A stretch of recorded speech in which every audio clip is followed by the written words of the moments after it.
ishimwe tugiriye ubuntu bwayo tukabahurira hano muri iri teraniro. Ngiye kugura amateraniro ni mbere mu mutima nkugura iteraniro rimwe mu cyumweru cyangwa kabiri muri igihe mbana kuva ritaha rirahagije cyangwa rwarishimwe no mu gihe uri wenyine cyangwa n'igihe nyine iyo ari wowe ufite umwuka w'Imana kuba ari kumwe nawe mwese. Ariko tuzakora cyane umuntu aratangaje burya umuntu uretse Imana nta kindi kimuruta, uretse Imana nta kindi kintu kimutuma. Noneho twebwe dufite no kuba Imana urenze kuri icyo cy'umuntu iduha no kugera ku Mana tuba abana bayo bwite. Haleluya. Nari mubwira kare umuvandimwe njyewe iyo umuntu ambwiye ngo arankunda iryo jambo ntabwo mpfa kurifata gusa nka garanti ko agomba kunkunda. Ni ikiguzi gikomeye aba yarakoze byo kubwira ngo nkunda.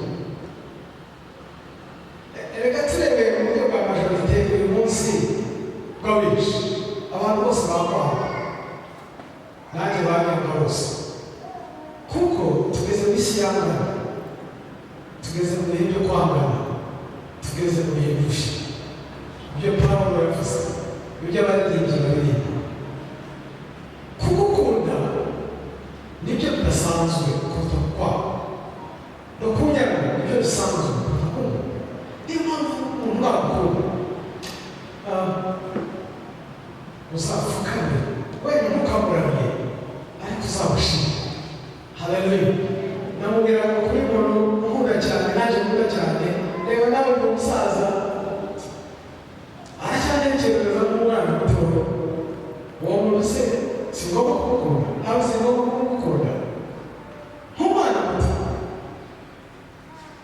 Umwana muto ujya ku isoko ukazanira iki kandi nanjye ujya ku isoko ukazanira abandi iki, ariko urwo rukundo mbere natwe badukunda ntimukarufufuze. Haleluya. Perezida w'inama y'ubuyobozi w'Akavuga yakoze cyane. Hano ni ahabera nyuma abantu benshi batariho muri iri torero mumbabarire na bashiki bacu ukuri turabakunda. Batari mu itorero ryacu iyo baje muri eperi bakabwira bagaterana natwe bagakurikira amateraniro, iyo bageze hanze wenda nk'abantu bakwisanzuye barakomeza rero n'abantu n'abagaturika ibyo niko bajya bambwira n'abantu n'abagaturika. Muzi ko pasiteri wabo ngo yambaye iby'abagaturika bikabije ku pasitoro ngo umugaturika.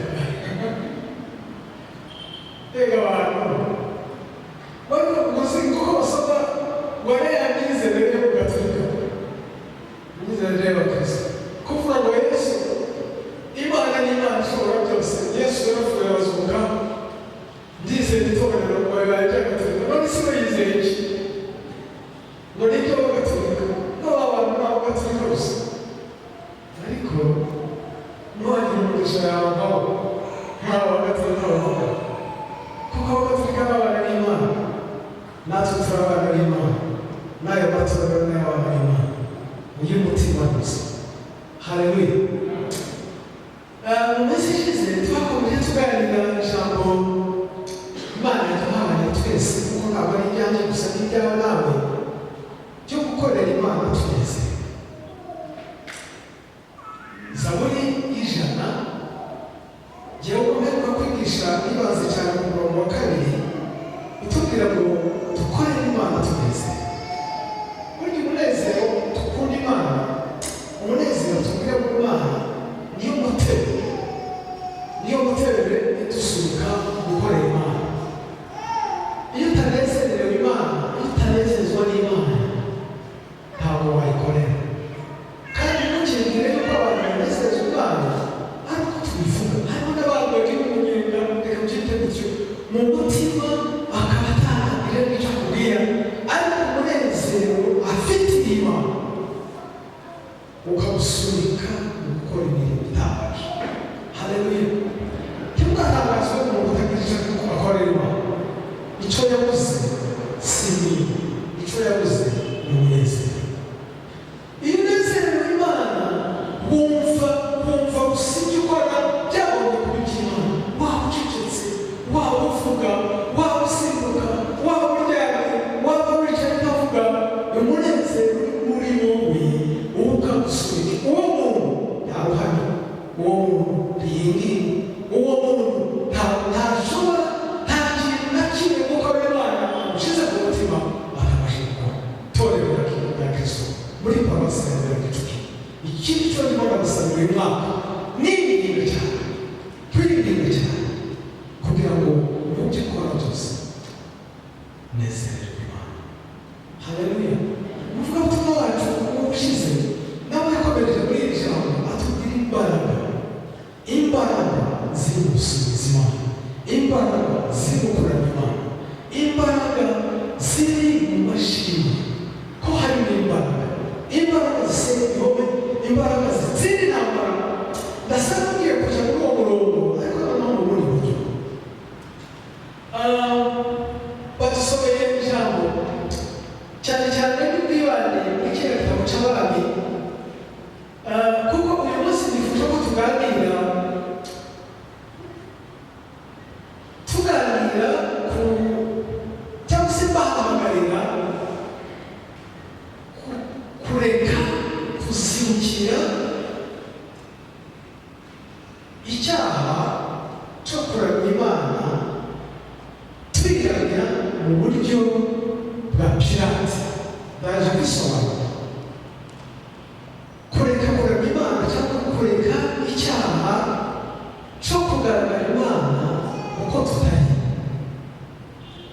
usingiza Imana, ukorera Imana, uvuga Imana, uririmba Imana, ushima Imana, ariko mu buryo bwa pirate, mu buryo bw'ubwiganane. icyo ni icyaha kiri mu bantu benshi. urabona cyane twaje gusa y'abantu ni ubushumba bw'itorero Presbyterienne mu Rwanda. ushobora guhura na Eli atazi kumubwira ngo njyewe ndi mwene runaka, havuga ukomeye, ni umupasiteri ukomeye cyane, kandi nabuke nitwa uyu muntu nkamubwira ibyo mubwiye byose kuko atazi nibyo azakora. si byose kuko ni umuntu ntafite amaso y'Imana. nanjye ndamubeshye ni isuko ntari. ariko Imana, abantu burya tujya tuza imbere y'Imana tukabwira Imana, tukibwira Imana, tukayiramya, tukayikorera, tuyibwira rimwe na rimwe, tuyibwira ibyo tutari byo. baratubabera tuyibwira ibyo twishushanya imbere y'Imana. haza ntabyiririmbira cyangwa se wewe bigafata bifatika. ubupasiteri muri iki bwarakiye, ariko umwambaro ucyawambaye, umwenda waje wa pasitori ucyawufite, umwitero waje w'abashumba ucyawufite, Paul pastorale ucyayifite, Bibiliya ucyayifite, Lutirije ucyayifite. haza wera mwambaro imbere yanyu. ubu se hari ushobora kundeba n'urugero rw'uwenyeje rw'igitambaro. hari uwabengeka n'ubushumba n'igenda ubushumba muri mwebwe, ariko Imana yo mu ijuru, Imana yo mu ijuru yose ushobora kwishushanya. niyo naje ntabwo imyenda w'abashumba, kandi ntari umushumba izambona umenye, kuko ari Imana. Zaburi twasomye iratangaje cyane, iravuga ngo Mana ukora n'urumva uramenye. mumenye iyo wicaye, ukamenya iyo mpagurutse, ukamenya iyo byagiye, ukamenya iyo byutse, ukamenya iyo bwenda, ku manywa ukamenya, mu mwijima ukamenya, kuko ijoro n'amanywa kuri wowe ngo ni ibintu. ndetse si n'ibyo gusa, ahubwo warandenge iminsi yacu itarabaho, ufata amagufa yaje mu mubiri wanjye mu mirimo mu buryo bw'abasinzira ubu rero babeshe ngo naje ku pasiteri kandi nta pasiteri ufite mwababonero uje ukaramya Imana kandi ukuramya Imana ukaba wararambiye Imana ikureba niba yakumenyekane uwo mwambaro niwo ndi kubabwira uyu munsi ni inkuru nziza tuyigire ngo ni ukuri gucyaha ariko ijambo ry'Imana ritubwira ngo mudabicyaha. Haleluya. Abo inkuru nziza y'Imana isa inkuru ikomeza ariko kandi niyo ari gucyaha kugira ngo mugenzi wanjye dore garuka.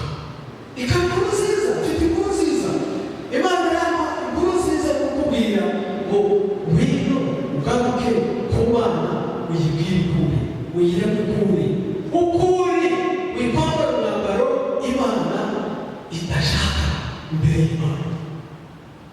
Haleluya. Haleluya.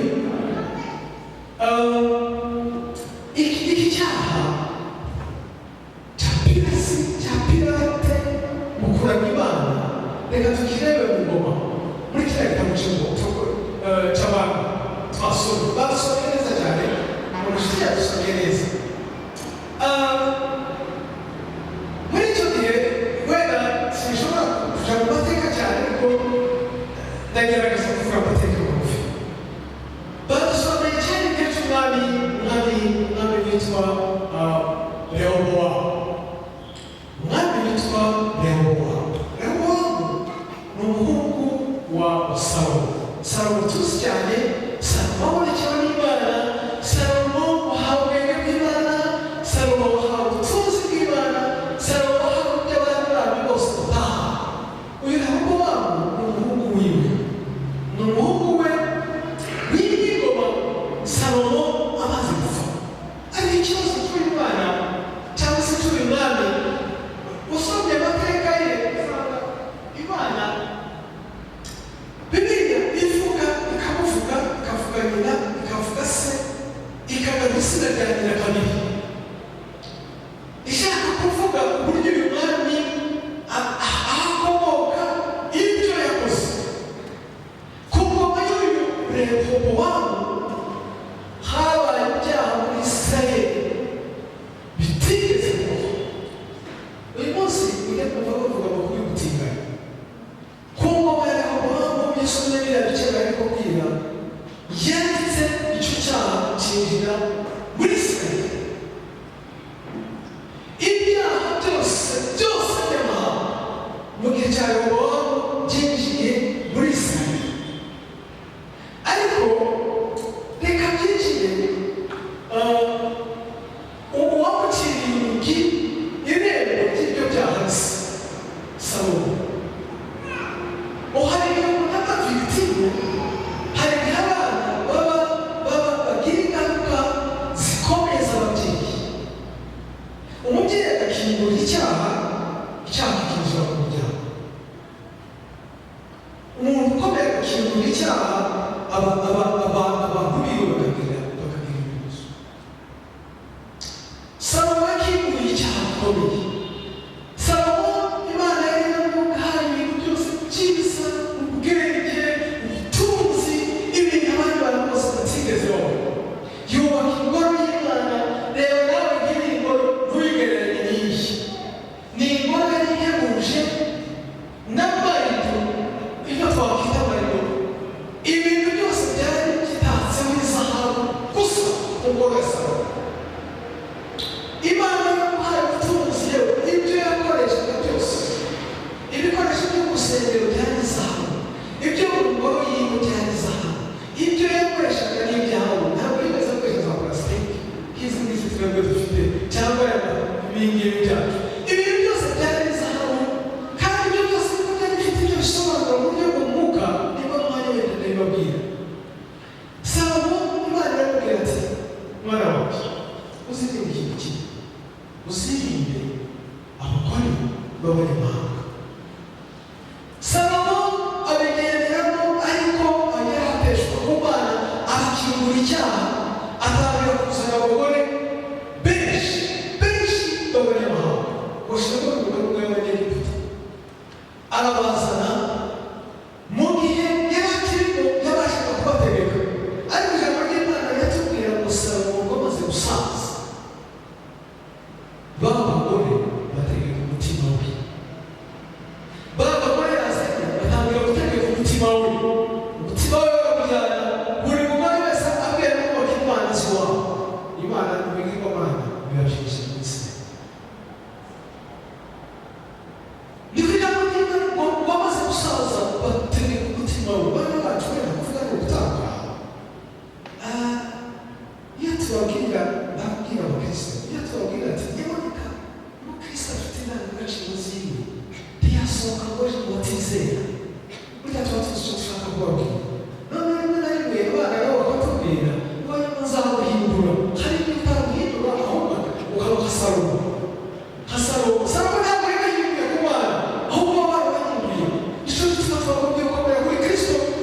akabikomereza. Yesu arabwishimira muri Kristo harimo indangagaciro, muri Kristo harimo urukundo rw'Imana. Haleluya. Noneho rero ariko Imana ibwira Salomo ati, Salomo, icyo nakubujije wabikoze, ubwo wemeye ugakora icyo nakubujije, nanjye ingoma yawe nihaye undi. Muzi uwo yarihaye? Umugaragu we.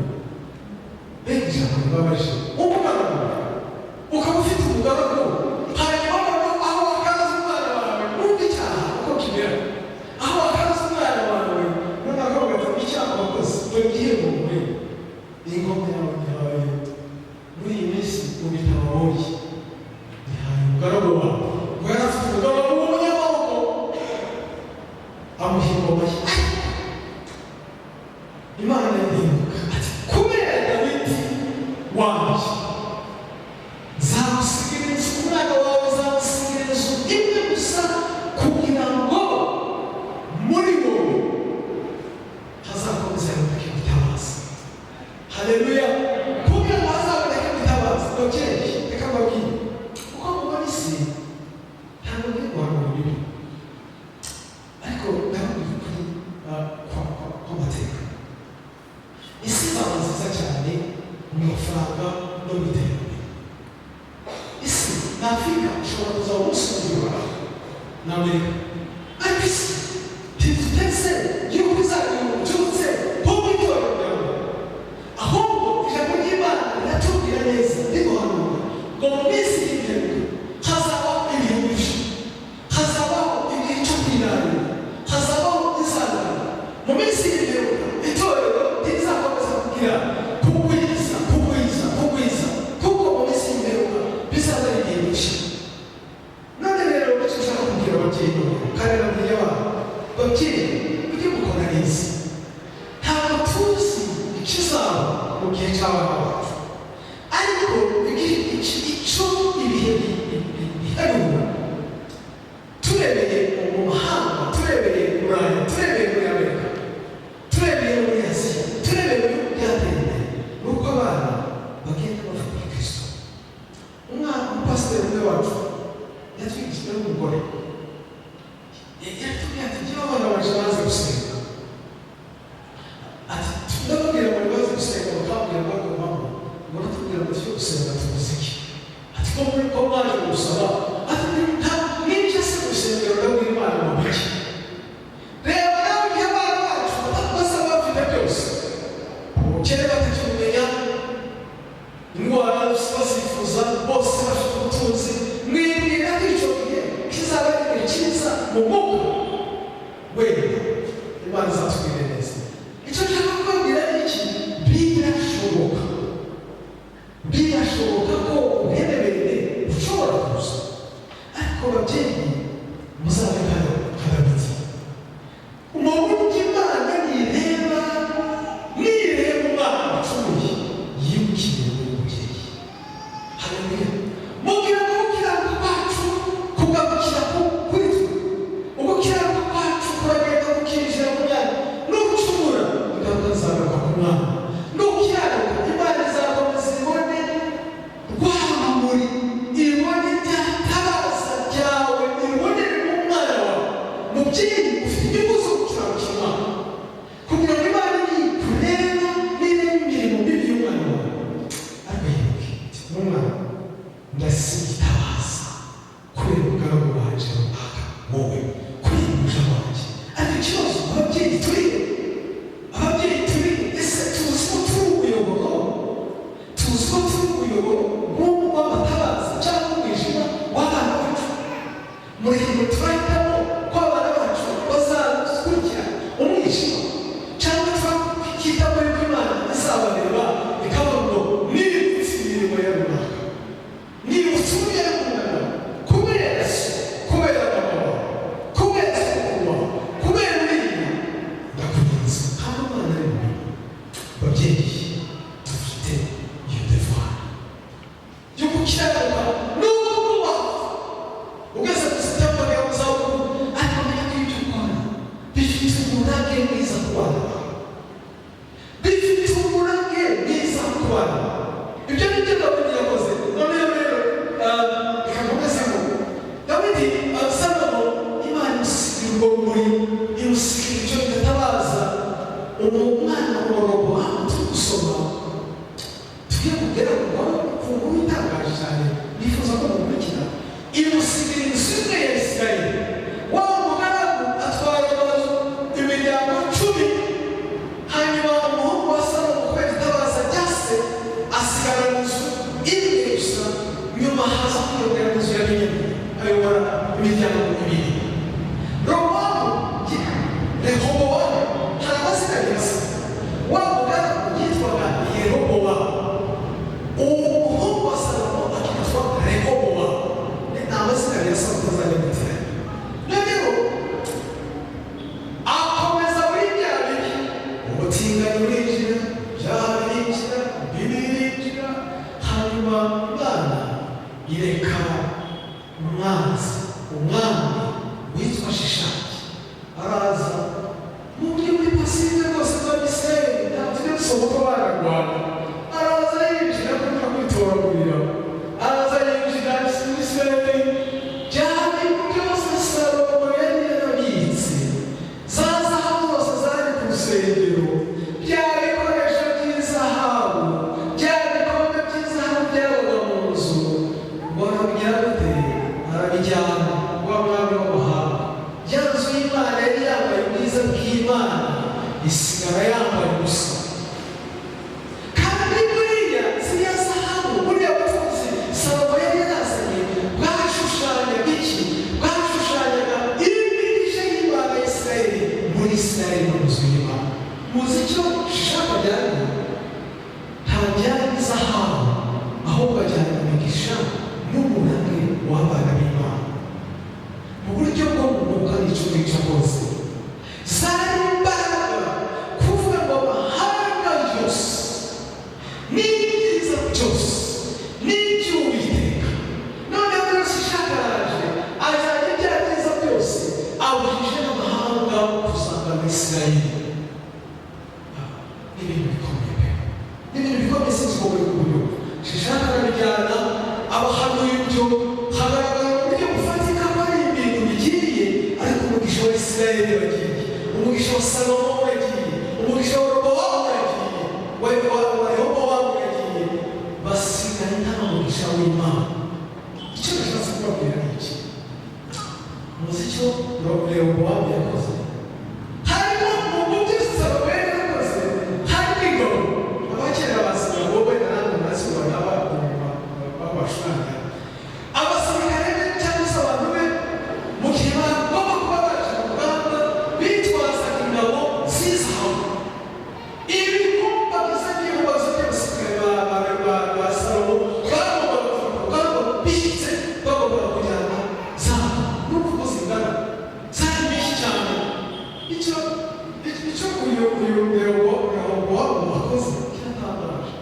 Byose arabijyana, ariko amenya ikintu gitangaje batagombye kuba bajyana.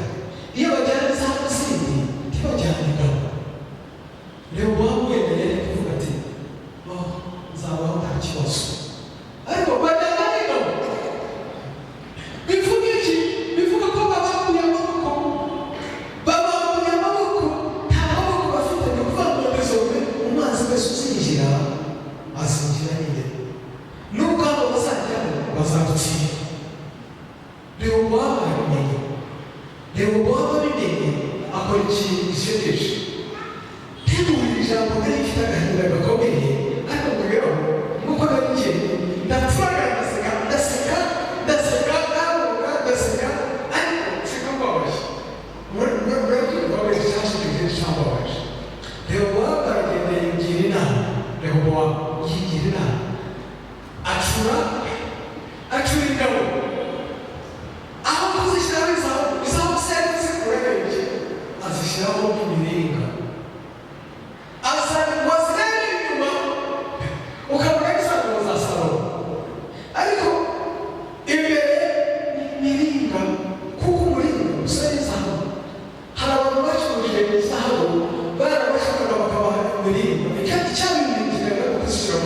muri asite muri kwamamaza ubwimo umurimo bashya siyo mpamvu abamana ubwenge bw'isi abanyabwenge bukomeye bw'isi bubi cyane acunga bazisiga bazishyira kure acunga bazimirimba bazisimbuza zaba zasasanga bajyanye murayumva turi kumwe noneho akora ikindi kintu kimwe kuko nyine zikiri nyinshi ntabwo bazajyana ku rugamba azizanira abarinzi uzajya muturindiriza ingabo noneho ntabwo arizo zigiye kuzajya zibakingira ahubwo bo bagiye kuzajya basimbuza mwumvise icyo kontorotyo mwumva ibyo bintu noneho ntabwo arizo zigiye kuzajya zibakingira ahubwo bagiye kuzajya bazikingira ngo ni nk'abakundi ko basenga ibigirwamana Bibiliya iratubwira muri Yesaya ngo basenga ibigirwamana ngo babiterwe ngo ni mu gihe twebwe Imana yacu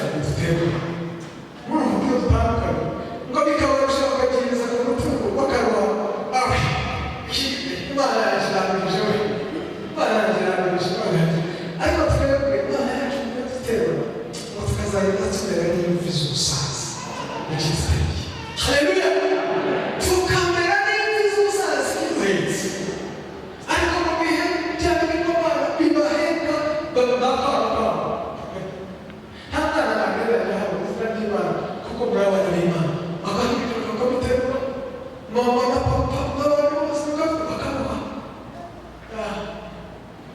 nuko rero wakora ibyo bintu arazisimbuza yasambuye mu ngoro y'Imana abasirikare biwe bamuhinzi ngo bakagenda bakasitora ngo bakamushagara bazitwaye nkaho zimuziramurira ariko bazijyanye mu nzu y'Imana zisigaye zija ku rugamba ngo bakazizana bamushagaye ngo yasohoka mu nzu y'Imana mwongere mutubikire imbaraga zacu nimuzibike ndaje mbabwire impamvu ndi gusoma ijambo Rehobowamu abakoze ibyo bintu ufite icyo ashatse kuvuga n'iki icyo ashatse kuvuga yashimbuje amashimwe yashimbuje imigisha y'Imana yashimbuje ugukomera kw'Imana yashimbuje ibintu byose by'Imana abisimbuza ibintu by'ipirata wabireba inyuma ingabo zirahari wabireba inyuma ibyiza ingabo zirahari zishobora kugukingira ariko ntizinabakingira n'umunsi n'umwe kuko si ingabo n'ibiremano n'ibihangano si original Rehobowamu yibera muri ubwo buryo ikindi kintu ashaka kuvuga buriya yarasimbuje Imana ya se yarasimbuje Imana ya se aravuga ati ya Mana nziza ya Mana ifite ubutunzi bwose ubu noneho si yo tugifite dufite Imana itagitunze byose dufite Imana itagikomeye dufite Imana imeze nk'umuringa mu gihe basogokuru baba bafite Imana nziza nziza n'imigisha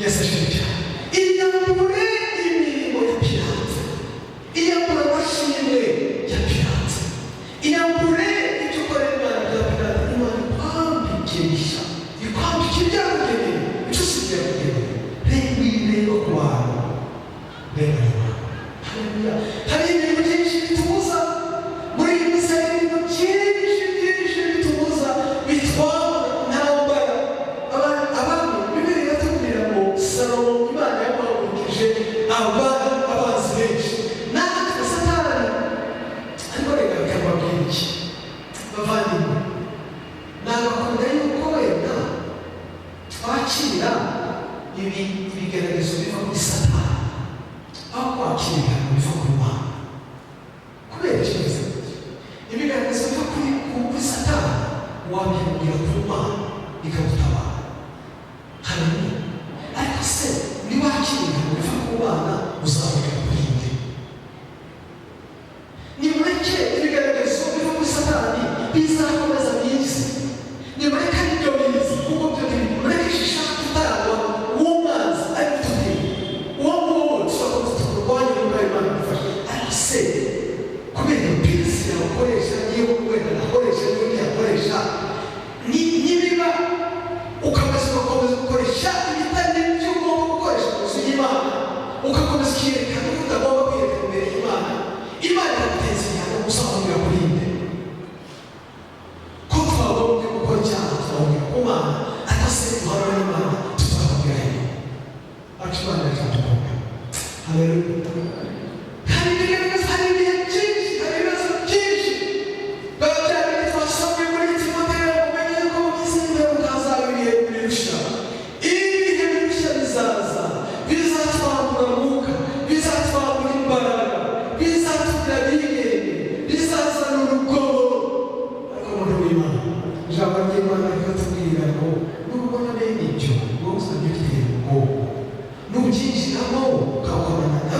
ndetse dusenga n'abavuka dusenga ngiye gusenga Yesu nashimye niba ushaka gusenga niba ushaka kuba tugomba kugira Imana ntabwo yakwabuye imyaka Imana gira Imana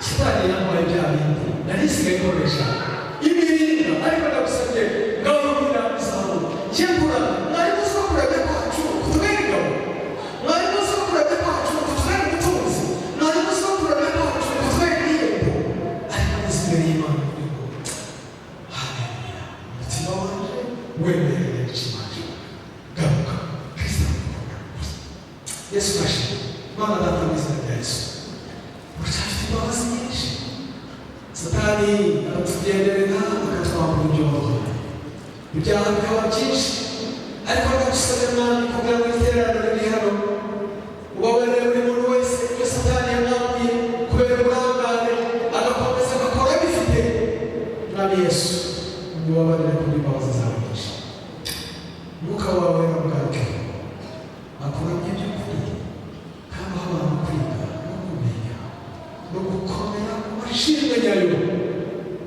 atari ukwigana no kwiremera ibyacu bibi ibyo wandisha abasuka Mana asaba iterambere mu byuzuzo bwawe mukabera umuntu wese nava hano agenda yibutsa icyaremesha kandi akomeza icyaremesha mu minsi yiwe yose asigaye abicyaremesha icumba ry'ubutware byawe mu izina rya Yesu